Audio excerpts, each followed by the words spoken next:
he's known as a hardcore legend. And you can see his picture right here.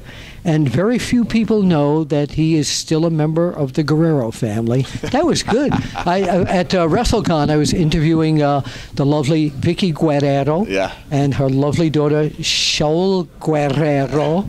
And Mick Foley wonally crashed the interview. I bombed it and stayed in for a few minutes. Yeah, that was. Yes, but they're not here today. So it's just me by myself? Yes. All right. Okay. There's no. But you can't interrupt you can't come in on yourself. I cannot do that. No, very rare that I do an interview without the bottom teeth. So so I may be a little self-conscious here. No, but please don't. You still look lovely. I could always go into the fanny pack. Let's see this. Let's come in real close to. There we go. So we got both the bottom and the top teeth there, but this is an exclusive here at the After Chat.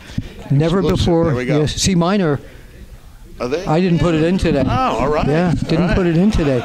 So we are. What I want to talk to you about is nothing to start with about wrestling, but your comedy tour is going so strong. You're all over the world. How did this start for you? Because you were, of course, Mr. Hardcore Wrestling, and then all of a sudden, I see Mick Foley's doing a comedy tour. Yeah, well, I don't call it a comedy tour. Spoken word. It's spoken word. I did used to bill it as comedy. You did? And then you learn through your mistakes. And Brendan Burns is a real incredibly respected international comic, and he was telling me, he was like, mate, he goes, all comics talk about their day job. He goes, you got the best day job of them all, but you won't talk about it.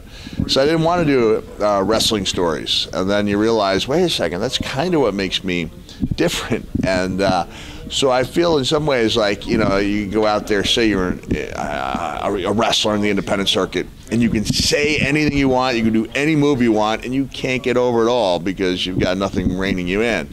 And then someone takes you under their wing, like a Dusty or someone like that, and goes, here's your gimmick, And then once you've got I never heard you Dusty before. I do pretty good. One of my favorite parts of my show that I do is where I talk about Dusty observing my promos in 1991, and he walked over, he put his hand on me, and goes, I think we're going to keep you around here for a while. So the dream. Buy Dusty a run for its money.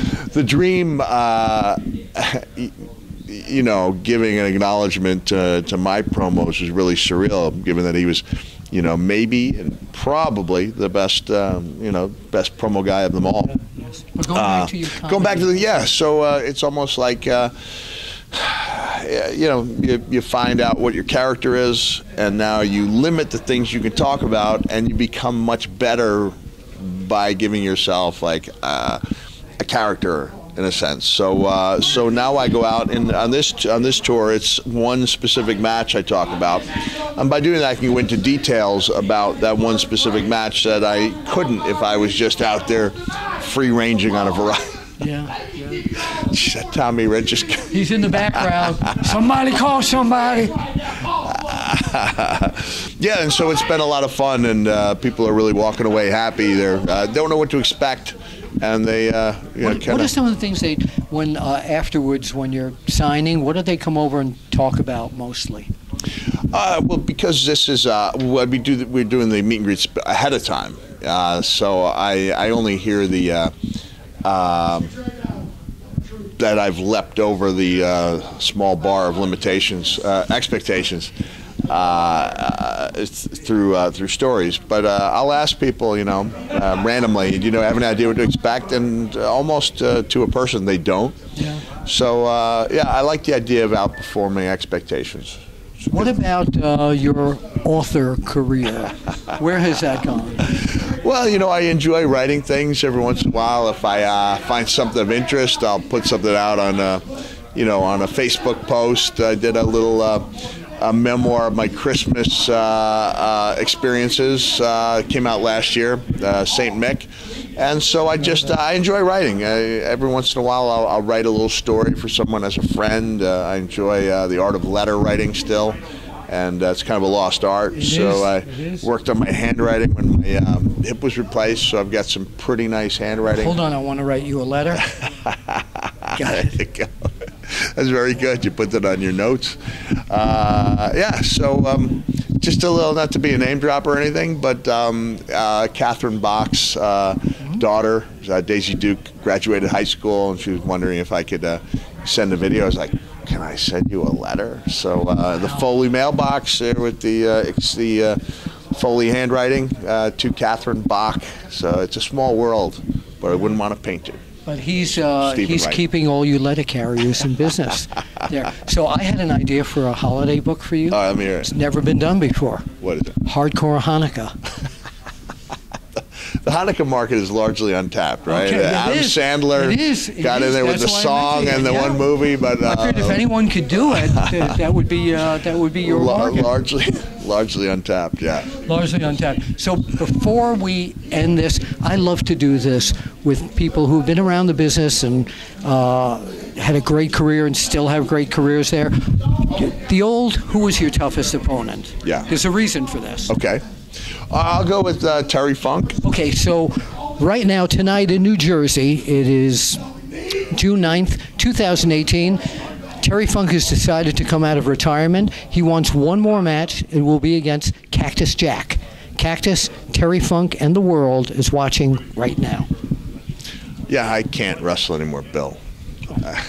You wanted me to cut a promo for you, didn't you? Yeah, I can't get into character like that, man. I can't just click it on. That's a dark world I have to enter. I can't do Cactus anymore. I'm sorry. Is that right? No, I can't. Wow. When I do my shows, I can get a little bit into Cactus, but I can't turn it on and off like a light switch. It's not. At one point, he was At one point, you. I could. At one point, I didn't have to go very far to do it because I didn't have to turn on a light switch because I was kind of on most of the time.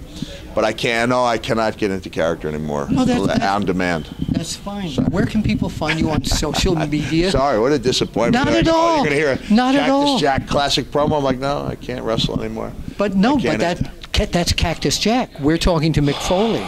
Yeah, Mick doesn't cut promos either. Yeah, he just talks to you in a boring monotone. Not at all. If they want to see me, where I do enjoy getting into character on a couple of occasions.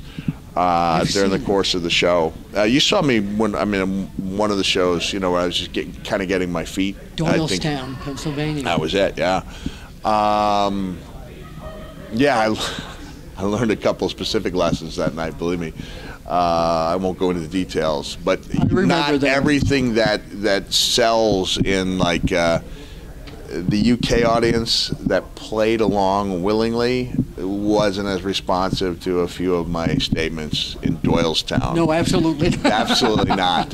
And I was like, oh, maybe I can't say the same things here that I could elsewhere in the world. Yes, and you learn as you go. Yes. But when you stick to, stories that everyone can you kind of have a community feeling because you're all there. You all love the wrestling, So I don't veer into other subjects. Okay. So it's much better off that way. Where can people find you to catch up? There's only on 2 shows, Bill, that have tickets remaining. Poughkeepsie. I don't know what I ever did to the people of Poughkeepsie to offend them. But that one's been slow going. And Boston, we're confident they're going to pick up, but those are the only 2 shows that have tickets left. So June 15th in Poughkeepsie, June 24th in Boston. 2018. 2018. In case you're watching this 10 years. You're going worldwide, and Australia, we're sold out in Adelaide, Sydney, and Melbourne. We still have tickets for Hobart and Tasmania, Brisbane, and Perth. So you can catch me in Hobart, Tasmania, Brisbane, Perth, Poughkeepsie, and Boston. Where do they go to find tickets? Just go to realmickfoley.com. I try to keep it real, Bill. All right. Mick Foley, Bill Apter, we will see you at the matches. Bang, bang! Oh! See, I can't do it. He did it. He did it. It was great. Bill Apter asked me if I thought wrestling was fixed. I thought about it and contemplated and said, I didn't know it was broken.